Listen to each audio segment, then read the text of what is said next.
Chang'an, la cité de la paix éternelle, capitale du grand empire Tang.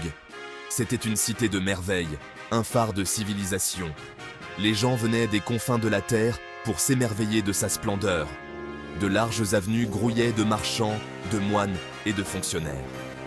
De magnifiques palais scintillaient sous le soleil. Au cœur de tout cela se dressait le palais impérial. Symbole de la puissance de l'empereur, il projetait une longue ombre sur Chang'an. La parole de l'empereur était loi. Ses fonctionnaires maintenaient l'ordre. Le peuple, pour l'essentiel, vivait dans la paix et la prospérité. Telle était la force de la dynastie Tang. La sécurité était primordiale à Chang'an. La ville disposait d'un système d'application de la loi bien organisé. Des murs entouraient la ville, gardés jour et nuit. À l'intérieur, des patrouilles parcoururent les rues. Elles assuraient la sécurité des citoyens et réprimaient rapidement tout trouble. L'homicide était rare à Chang'an. La découverte du corps provoqua une onde de choc au sein de l'administration de la ville. Le magistrat de la cité méridionale était un homme du nom de Li Xian. Il était connu pour son honnêteté et son dévouement à la justice.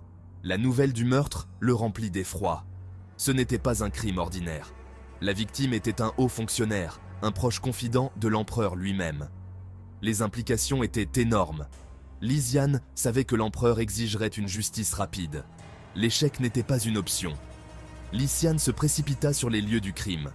Le corps gisait sur la berge du lac, entouré d'une foule de badauds et de gendarmes nerveux. La victime avait été brutalement assassinée, son corps portant de multiples blessures. Le cœur de Li Xian se serra. L'enquête commença immédiatement. Li Xian ordonna à ses hommes de boucler la zone. Ils interrogèrent tous ceux qui vivaient ou travaillaient à proximité. Chaque indice était méticuleusement consigné, chaque piste suivie. Pourtant, le tueur semblait s'être volatilisé. Les jours se sont transformés en nuits. La pression montait. Li Xian se retrouva pris dans une toile d'intrigue. La victime était un homme puissant, avec de nombreux ennemis à la cour. Les rumeurs tourbillonnaient comme des diables de poussière dans les rues. Était-ce un assassinat politique? Le cercle restreint de l'empereur était-il compromis? Li Xian interrogea les rivaux de la victime, ses alliés et même ses serviteurs. Chaque entretien révélait plus de secrets, plus de murmures de trahison et d'intentions cachées. Mais la vérité restait insaisissable, dissimulée derrière un voile de demi-vérité et de mensonges soigneusement élaborés. Section 4. Le poids du trône du dragon. Au fur et à mesure que l'enquête progressait, Li Xian commença à découvrir une conspiration qui allait bien au-delà d'un simple meurtre. Il trouva des preuves de sociétés secrètes, de connaissances interdites et d'une lutte de pouvoir qui menaçait d'engloutir l'empire tout entier. L'empereur, en apprenant ces événements, devint de plus en plus agité. Il envoya ses conseillers les plus fidèles à Chang'an, des hommes qui maniaient l'autorité de l'empereur comme une épée à double tranchant.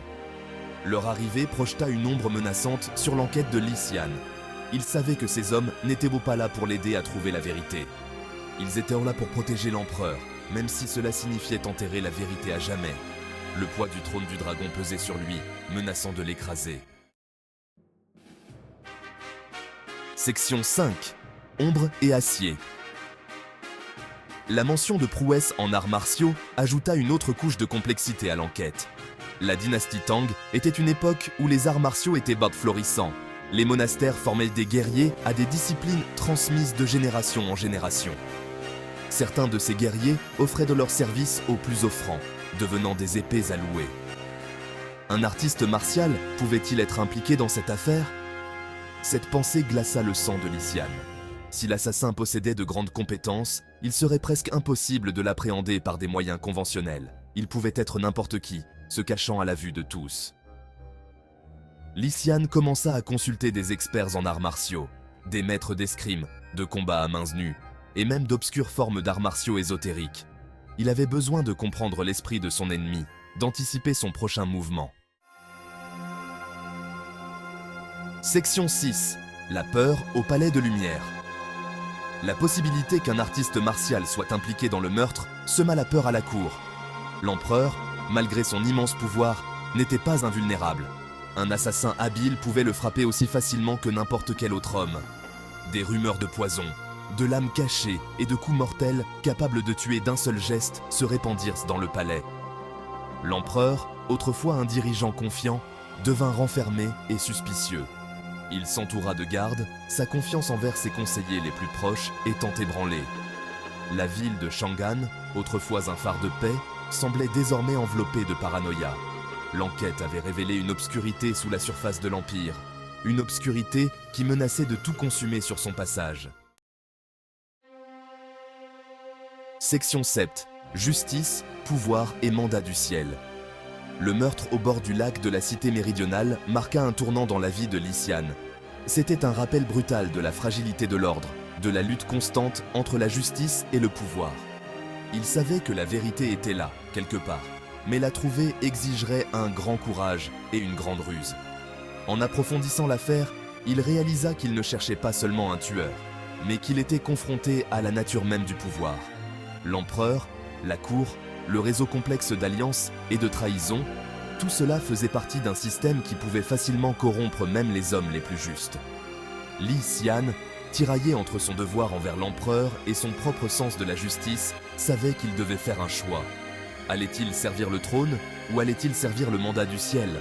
Le destin de Chang'an et peut-être de l'Empire tout entier reposait sur sa décision.